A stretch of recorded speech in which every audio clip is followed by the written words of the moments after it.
आज का अवसर एक बहुत महत्वपूर्ण दिन, खास करके उन परिवारों के लिए, उन लोगों के लिए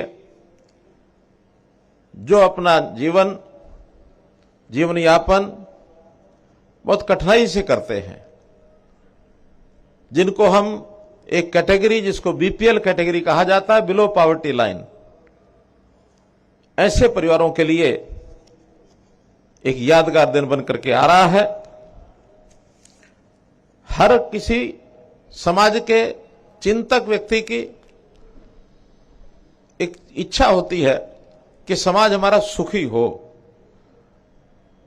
सुखी समाज की कल्पना प्राचीन काल से हम करते आ रहे हैं। यदि एक व्यक्ति सुखी है, परिवार सुखी है, तो काम नहीं चलता। समाज सुखी हो तब जाके काम बनता है, क्योंकि हमारा जीवन सामूहिक जीवन है। हम सह अस्तित्व में विश्वास रखते हैं।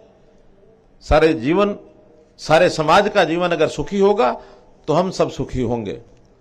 हमने शास्त्रों में पढ़ा है, सर्वे भवन्तु सुखिना, सर्वे सन्तु निरामया, सर्वे भद्राणि पश्यन्तु, मां कश्चित् दुख भाग भवेत्। सब सुखी हों, सब निरोगी हों, ऐसी कामना की गई है। हमने तो समाज को एक परिवार माना है, वसुधैव कुटुंबकम, ये हमने बात की है। समाज के अंदर क्षमता के आधार पर अलग अलग परिवार हो सकते हैं, अलग अलग व्यक्ति हो सकते हैं। साधन संपन्न व्यक्ति भी हैं, मध्यम आय वर्ग के लोग भी हैं, निम्न आय वर्ग के लोग भी हैं। अब जो अपने परिवार का पालन पोषण अपने आप कर सकते हैं, वो कर रहे हैं, बखूबी कर रहे हैं। उनमें भी बहुत लोग ऐसे हैं जो समाज सेवा के नाते सामाजिक संस्थाओं के माध्यम से, एनजीओस के माध्यम से बहुत बड़े बड़े सेवा प्रकल्प चलाते हैं, ताकि अन्यों को उसका लाभ हो जाए, जिसकी पहुंच कम है उसको भी लाभ हो जाए। ये सब वो करते हैं। लेकिन वहीं सरकारों का भी अपना काम होता है। सरकार, कल्याणकारी सरकार, ऐसे समाज की चिंता वो करते हैं जिनके पास साधन कम है, आय कम है। सामान्य भाषा में कहा जाता है गरीब समाज है, क्योंकि उसकी निजी जीवन की आवश्यकताओं की पूर्ति कई बार वो स्वयं नहीं कर सकता है।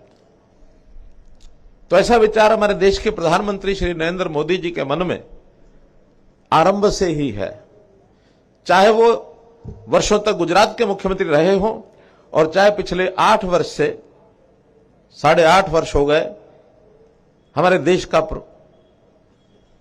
जो नेतृत्व कर रहे हैं, हमारे देश के प्रधानमंत्री हैं, किसी भी गरीब को कोई तकलीफ न रहे।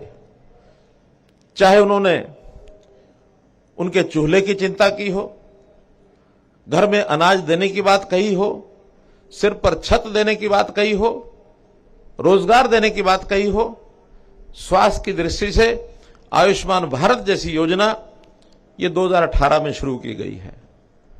बहुत ऐसी योजनाएं हैं जो गरीबों के हित में हैं। अब जब विचार किया गया तो हर प्रदेश की अलग अलग परिस्थितियां हैं।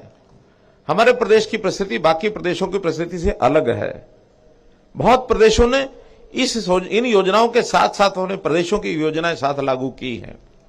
उसी में से हमको ध्यान में आया कि गरीब परिवार, जिसकी व्याख्या अभी तक जो पहले की गई थी, वो वार्षिक 1,20,000 रुपए की आमदन, ये व्याख्या की गई थी। लेकिन हमें ध्यान में आता है कि इस सीमा को थोड़ा बढ़ा देना चाहिए। इस सीमा को 1,80,000 रुपया किया हमने, क्योंकि 1,20,000 में बहुत कम परिवार उसके अंदर आते हैं। तो इसका दायरा बढ़ाने के लिए हमने इस योजना को आगे बढ़ाया है।